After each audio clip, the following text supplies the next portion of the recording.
Dans la vidéo d'hier, vous avez vu la théorie de Scrum avec les 3 piliers. La transparence, l'inspection et l'adaptation. Ça ne vous explique toujours pas comment ça fonctionne, mais vous percevez déjà l'essence de Scrum. Et pour comprendre l'organisation, je vais maintenant vous présenter les rôles de Scrum.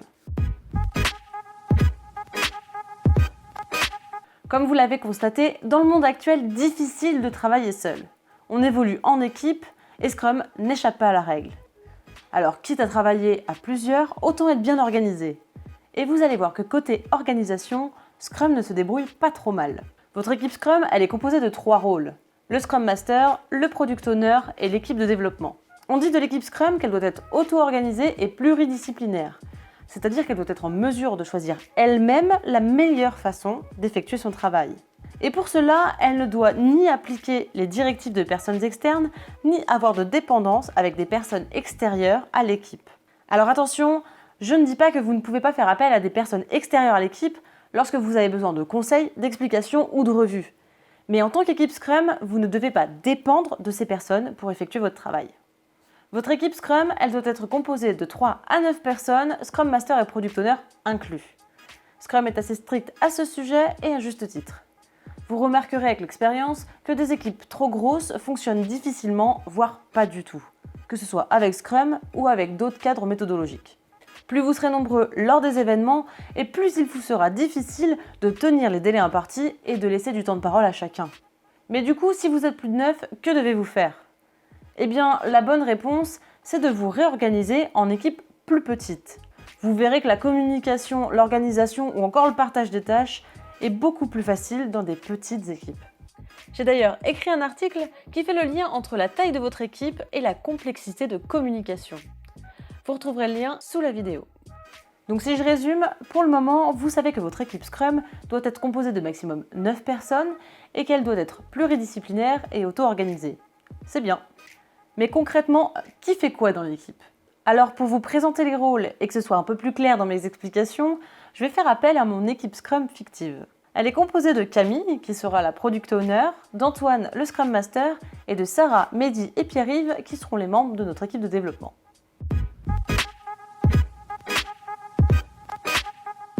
Le rôle principal du Product Owner, c'est de maximiser la valeur du produit et du travail de l'équipe de développement. Le Product Owner, c'est une seule personne, c'est pas un comité. Et ça, c'est dans le but de pouvoir accélérer la prise de décision. Dans notre exemple, c'est Camille qui s'y colle. Alors, de quoi s'occupe-t-elle réellement ? Eh bien, Camille travaille avec les clients et les différentes parties prenantes du projet, sponsors et utilisateurs. Elle est la porte-parole de leur vision. C'est elle qui va incarner la perspective client dans l'équipe Scrum. La PO, elle se charge de collecter le besoin du client et de le transmettre à l'équipe de développement au travers d'items qu'elle va placer dans un Product Backlog. Le Product Backlog, c'est tout simplement une liste d'éléments qui seront plus ou moins détaillés et qui sont identifiés comme nécessaires au produit. Par exemple, si votre produit, c'est la machine à café d'hier, alors un élément de votre Product Backlog pourra être afficher la sélection sur l'écran de la machine, ou encore pouvoir choisir une boisson avec ou sans sucre. Pour trier cette liste d'éléments, Camille doit prendre en compte plusieurs paramètres, notamment la valeur ajoutée que les éléments apportent au produit ou encore les dépendances qu'il peut y avoir entre les éléments. Et puisque la PO, c'est l'interface entre le client et l'équipe de développement, c'est elle qui doit savoir dire non lorsque le client va trop loin. Vous avez déjà probablement vécu ce moment où vous sentez qu'on vous en demande un peu trop et que les demandes n'ont pas forcément de sens par rapport au produit que vous développez. Eh bien avec Scrum, c'est le ou la PO qui doit filtrer ce qui rentrera dans le Product Backlog et ce qui sera tout simplement refusé. Pour ce rôle, il est important de savoir s'en tenir au réalisable. Savoir dire non, ça évite surtout de charger le backlog avec des éléments qui ne seront jamais réalisés. N'oubliez pas que de refuser certaines demandes, c'est bien moins grave que d'alimenter de faux espoirs chez vos clients. Ils risqueraient d'être mécontents en livraison finale car ils n'ont pas vu réaliser tous les éléments du Product Backlog. Et dans le pire des cas, vous pourriez même perdre leur confiance et les prochains contrats, ce qui serait quand même bien dommage. Comme je le disais plus tôt, Camille, notre Product Owner, est responsable de maximiser la valeur du produit et du travail de l'équipe de développement. Grâce à son travail sur le Product Backlog, elle permet à l'équipe de développement de livrer le produit qui correspond aux attentes du client. On en parle beaucoup depuis le début, c'est l'équipe de développement. Alors du coup, comment est-elle définie dans Scrum ?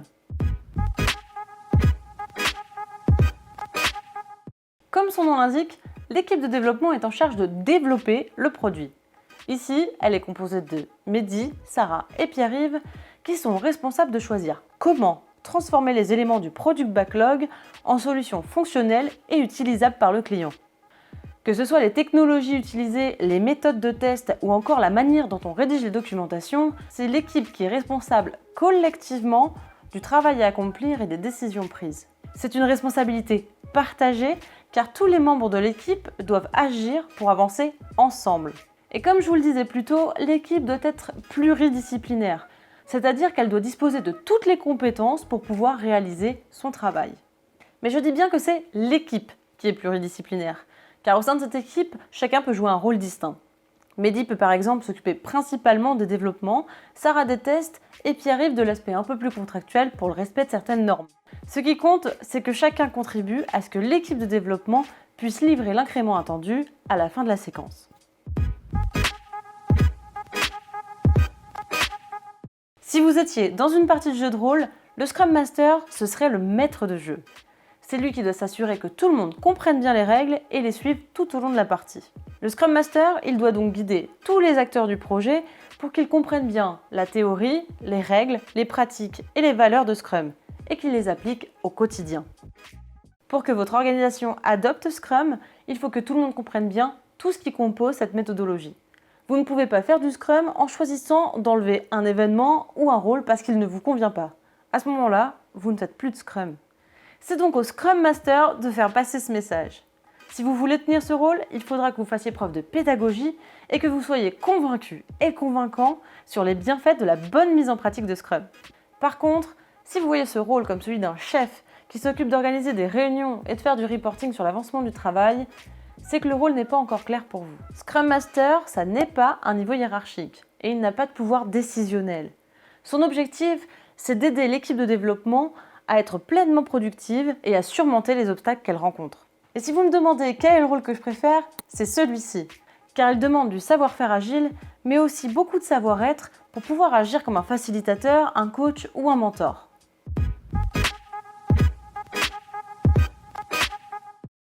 Pour vous faire un retour perso, j'ai eu plusieurs expériences avec Scrum, dont une assez catastrophique. Pour vous donner un aperçu, notre équipe soi-disant Scrum était composée d'une trentaine de personnes. On est bien loin des 3 à 9 personnes que préconise Scrum. Et celui qui avait été nommé Scrum Master n'avait visiblement eu aucune formation ou même sensibilisation à ce qu'était Scrum. Il avait certainement eu le titre parce qu'il était chef d'équipe. Mais un titre Scrum, ça ne donne pas de super pouvoir et ça ne suffit pas à ce que votre projet fonctionne de manière agile.